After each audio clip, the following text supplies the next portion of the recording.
This is the right move for the Toronto Raptors, as Darko Rajaković is forced to some tough decisions rotation-wise, but a Raptors analyst just came out and broke down the projected rotations and moves, and it seems like the right move will be made. So we'll dive into that, including DeMar DeRozan hopping on Lou Williams' podcast and revealing the truth about a very surprising departure that happened on this Raptors team nearly a decade ago. And we're diving into what Lou Will, DeMar DeRozan had to say on that whole situation. But before we dive into any of that, folks, again, if you're part of the 50% that haven't hit the subscribe button just yet, make sure you guys hit that sub button so you don't miss a single thing, as Toronto Raptors basketball is on his way back.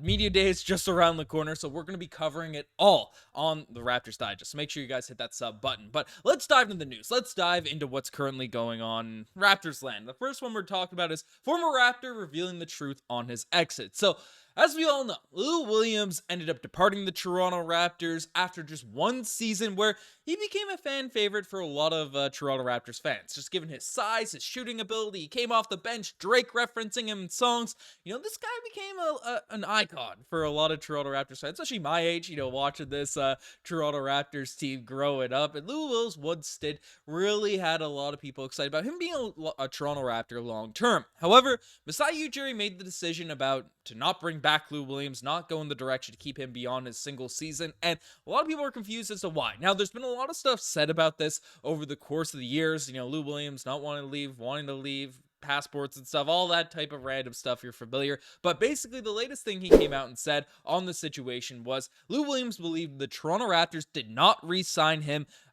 because of his lifestyle, and Drake referencing him in the Six-Man song. DeMar DeRozan came out and said to him, was it Drake? And Lou Williams said 1,000% yes. And DeMar DeRozan in this interview, in this discussion, kind of brought up how the teammates, everyone loved Lou Williams. They loved having him on the roster. They built up a relationship, a bond, which you've seen, right? DeMar DeRozan and Lou Williams, Kyle Lowry, they're open about how tight they are, the chemistry that they built up just in the single season he was with the Toronto Raptors. But Lou Williams is kind of blaming Drake, coming out and saying, hey, Six-Man like Lou Will, if you don't remember the song, if you're reading this, it's too late. He came out and said, Lou Williams had two girlfriends at the time, and that was a meme that sort of popped out, and then that went viral, and apparently that wasn't something in-house. And apparently DeMar and Lou Williams agreed that the personalities, the fit, the culture was the big thing Masai Ujiri's trying to construct in the locker room, and I guess Lou Williams didn't really fit inside of that. Now, I have no reason to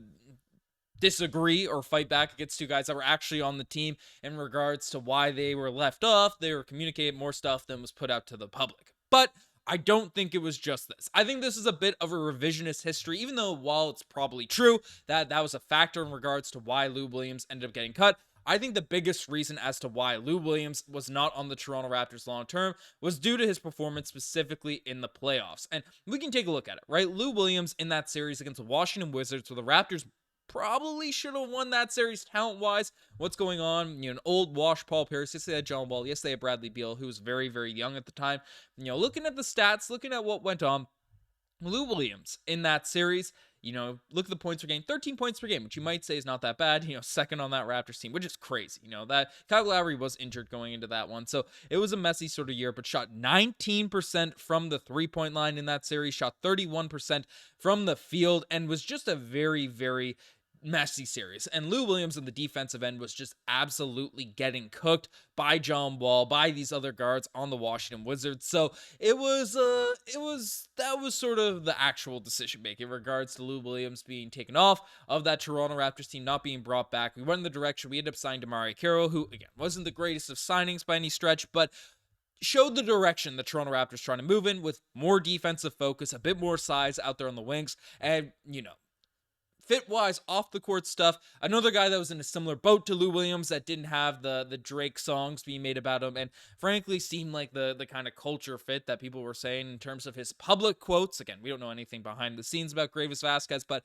he was also a guy that was traded off, moved off of the season, and he was fully, publicly bought in to the Toronto Raptors being that team he wanted to be in, and things all like that. So Basically, with Lou Will and Gravis Fast getting moved on, and how this playoff series went, I think that played more of a factor than Lou Will, having two girlfriends and, being in Drake songs and stuff like that. But let me know what you guys think about on that front. Obviously, I'm not going to come out here and try to say Lou Will's wrong about his entire situation, but I think it's a combination of factors that came into play in regards to Masai Ujiri making those decisions. If the Raptors won this series against the Wizards and went on a little playoff run and didn't disappoint everyone, have that heartbreaking sort of loss to Paul Pierce, I think that roster would have been brought back regardless, with to a certain extent, you know what I mean? But regardless of what went on, off the court. But let's dive into the second topic of discussion. So basically, the next thing we're taking a look at is this being the right move for the Toronto Raptors. As the rotations, they're a big topic of discussion for this Toronto Raptors team going into next season. Who's going to play where? Who's going to get what minutes? Because, again, the Toronto Raptors have to get this stuff right. They have to, be able to come out there and develop our players, but not obviously just overtly tank, build a losing culture and things along those lines. And essentially, Eric Koreen gave some insights into terms of what's likely to go on for this Toronto Raptors team. Essentially, the lineup of Immanuel Quickley, RJ Barrett, Scottie Barnes, and Jakob Poeltl does lack three-point shooting and perimeter defense. So if you cared only about shooting, you would go with Gradey Dick as the fifth starter, who shot a team best 39% from three after the Pascal Siakam trade last season. If you want defense, you go Ochai Agbaji, who got a lot of reps guarding the opposition's best player during the Raptors' unwatchable injury-ravaged March.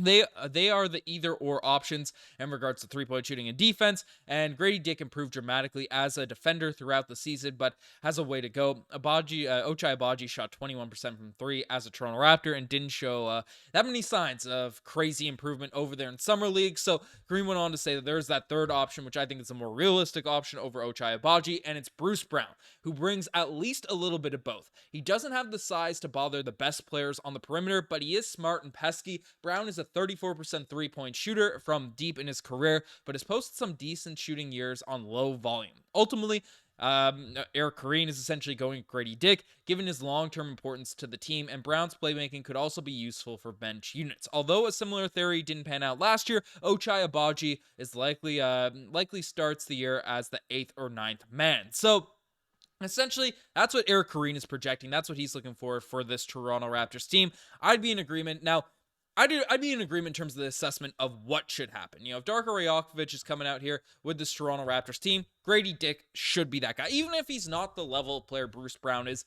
right now, at this very moment. In regards to development, in regards to the ceiling that Gradey Dick could provide for this Toronto Raptors team, I think you just give him the reps, even if we aren't trying to be a horrible squad, a team that's down the dumps. I mean, this team should be giving it a shot, giving it our best go in regards to trying to win at the start of the season, then we'll see how everything shakes out. But Gradey Dick, long-term wise, just makes sense to me in the future. Now, you could make the other arguments, Bruce Brown's a vet. We could be trading him at the trade deadline, so you don't want to negate his value too much, having him come off the bench, yada, yada. I still think if Darko Rajaković, I'm in his shoes, I'm playing Gradey Dick at that sort of position. We kind of look at the depth chart here, right? Immanuel Quickley, Gradey Dick, RJ Barrett, Scottie Barnes, Jakob Poeltl. Not the biggest of kind of lineups, but, Davion Mitchell, Bruce Brown, Ochai Agbaji, Chris Boucher, even though I don't think Boucher is getting much run either. Kelly Olynyk. The bench could be used in a little bit more depth, but we'll see how that all plays out. We'll need some guys to step up. Need some guys to improve. That's sort of the depth chart, the rotations that we have on this team. But the final guy that people have had question marks about is Jakob Poeltl. And essentially, I would expect a similar start of the season for Jakob Poeltl, although he is on the roster with more similar size and skilled players than Dick was a year ago. Poeltl has Gradey Dick, Brown, and Ochai Agbaji to contend with, whereas Gradey Dick mostly had Gary Trent Jr. at the start of the season, and a bunch of bigger forwards who got more time as he struggled. So essentially, Jakob Poeltl, he's comparing him to Gradey Dick, not getting a lot of opportunities, not getting a lot of run at the start of last season, and that's something that we can project, we can expect going into next year. I think that's a safe sort of statement. Jakob Poeltl didn't prove that he's going to be some crazy world beater at the 19th pick, in Summer League, that he's a guy that you just can't keep off the floor. I hope he does. I hope he does do that, but I think in terms of the rotation, we can expect Bruce Brown, Gradey Dick, and Ochai Agbaji to eat up most of those minutes at the wing spot. But let me know what you guys think about this sort of moves. Let me know what you guys think about Lou Will and DeMar DeRozan's comments. You guys best think as far. Subscribe to the channel if you guys haven't already. I'm signing out. Cheers.